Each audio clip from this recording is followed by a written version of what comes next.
আসসালামু আলাইকুম। আপনারা দেখতে পাচ্ছেন এখানে মাছ ধরা প্রতিযোগিতা হচ্ছে।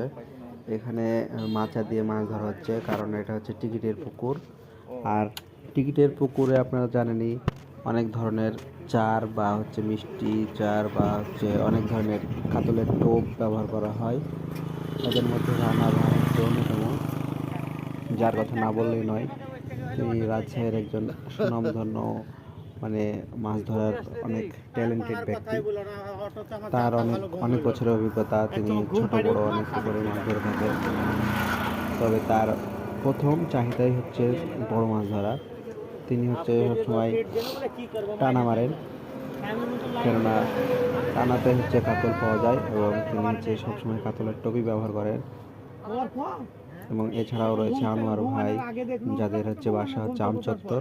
তারা হচ্ছে আমচত্বরের প্রতিনিয়তই তারা যেখানে ছোট বড় যেখানে যে ধরনের টিকিট বিক্রি করে তারা মানে নেওয়ার চেষ্টা করে।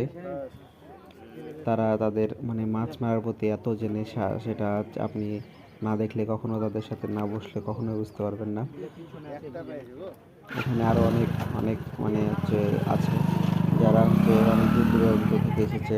রাজশাহী, নওগাঁ, খুলনা, যশোর এই জায়গা থেকেও তারা অনেকজন মাছ ধরতে এখানে এসেছে।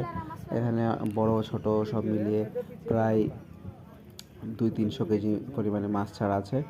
এখানে 200-300 হয়তো বা ভুল হবে আমার আইডিয়াতে, 500-600 হবে।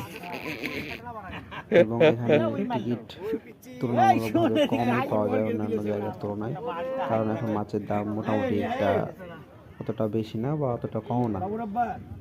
আপনারা চাইলে এভাবে যাদের পুকুর আছে তারা এভাবে মাছ মানে টিকিট দিয়ে বিক্রি করতে পারেন।